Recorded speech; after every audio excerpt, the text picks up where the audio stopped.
Good evening. It is the eve of the 2016 presidential election.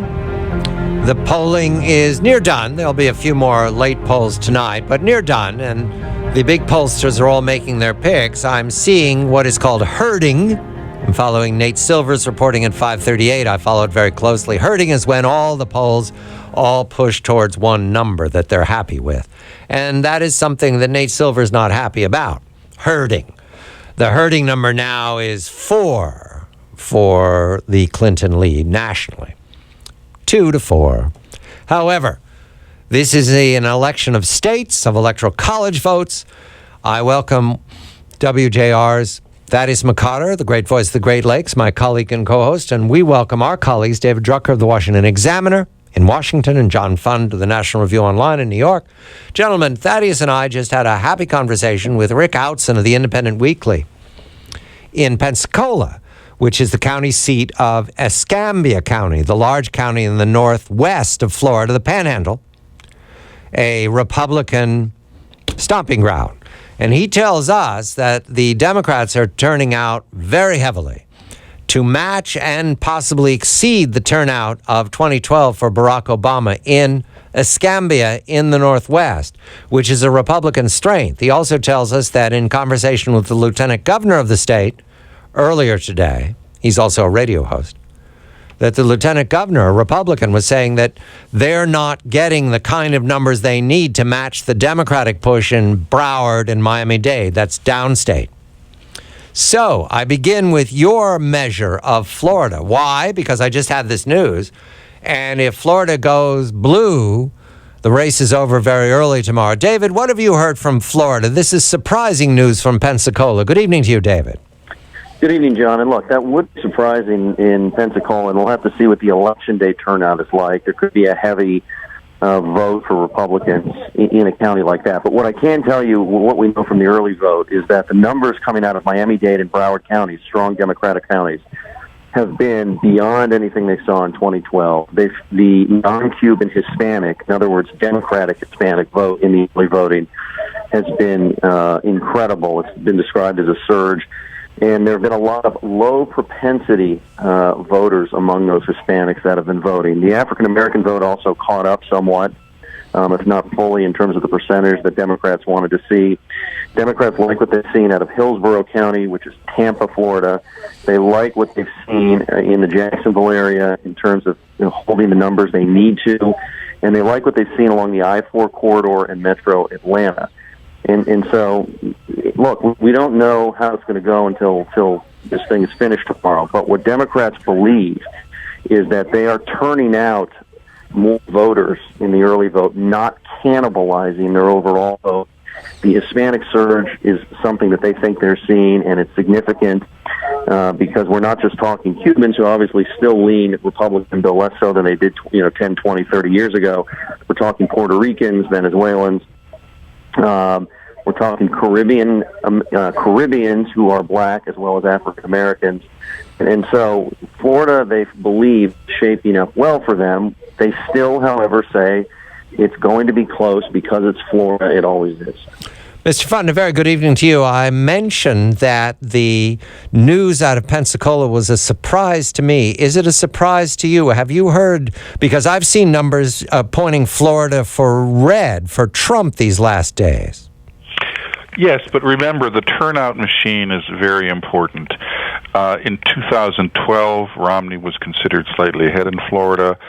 Barack Obama beat the Bushes and managed to find 90,000 Hispanics in Florida that no one thought existed, and that put him over the top by 70,000. So this is why the ground game, where Trump's resources are scant, he has to rely on the Republican National Committee, and Hillary is funded to the gills, is important.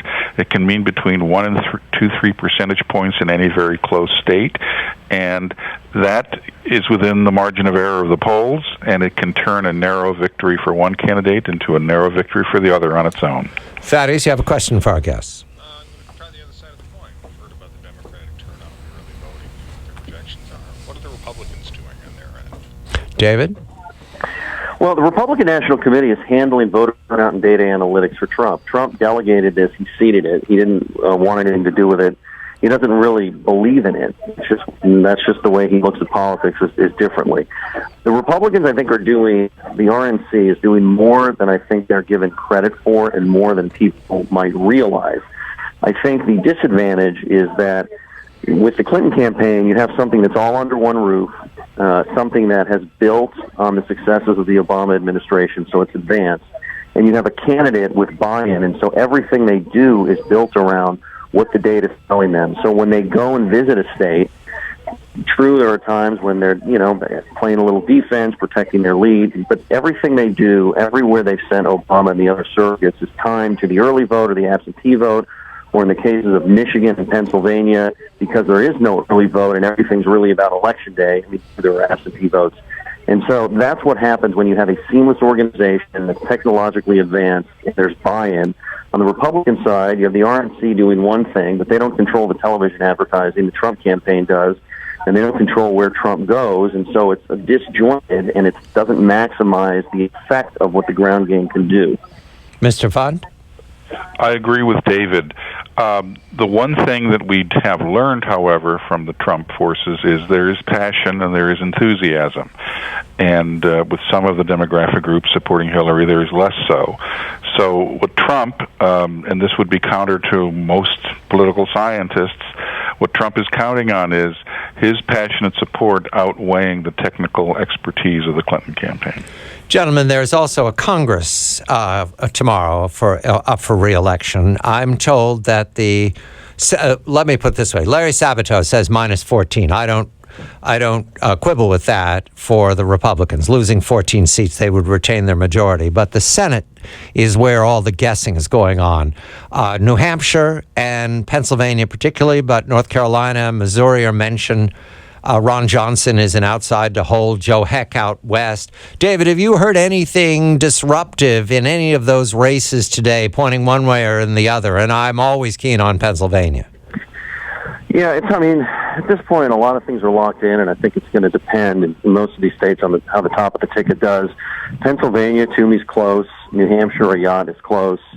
A lot of that's just going to have to do with what goes on at the presidential level. Ron Johnson has really made this thing close when nobody expected him to. It could be because Trump is not getting the support in Waukesha County, a very Republican county with a never-Trump sort of sentiment there, but Ron Johnson is getting that vote, and so that might be what's keeping him close there. Richard Burr should have an edge in North Carolina, but it's close. I think Trump will pull Blunt across the line in Missouri. And I'm leaving something out. New Hampshire, Ayotte and Hassan have been neck and neck, Dave. Anything unusual there? No, that's New Hampshire. Good chance we see a lot of ticket splitting tomorrow, but the Senate is just really tight. Right. John? Indiana, Evan Bayh's candidacy seems to have collapsed now that everyone has discovered that he only moved back there after his 6 years in Washington as a lobbyist. The Senate will be very close. If I had to guess right now, it'll end up at 51 Republicans and 49 Democrats. I fear Toomey may be in real trouble, Ayotte in real trouble, but Ron Johnson is doing better than expected. The message that the Republicans at the local level are sending is, if Hillary Clinton is ahead, you need to check on her. You need to balance her. And that is apparently working with some independents. So I agree with David. Not only will you see ticket splitting, we may see far more of it than we're used to. Thaddeus, your measure of races this close, the Senate side, I understand the House side is different. The districts are shaped differently. Is this a question of the top of the ticket being strong or weak, or are these people on their own, Senators, Thaddeus? Well, I think the top of the ticket can be a help or a hindrance. But when you look at people like Senator Portman, who has managed to avoid having to be beholden to what happens at the top of the ticket and took care of his business apparently early, you see that a senator does have the ability, especially if they've been representative of the state for quite some time, to have an identity within the state, to have the credibility to be able to seek a re-election and have their own image and persona in the minds of the electorate to be judged and not be beholden to the top. Thaddeus McCotter, WJR, the great voice of the Great Lakes, and David Drucker, the Washington Examiner, John Fudden of the National Review Online. When we come back, it is important to speak of Mr. Comey confusing all of us in the last 24 hours. He reversed the reversal. from July and what that means for the president-elect, for the country going forward, about the FBI, the Department of Justice, questions not answered about the email, and about the Clinton Foundation. I'm John Batchelor.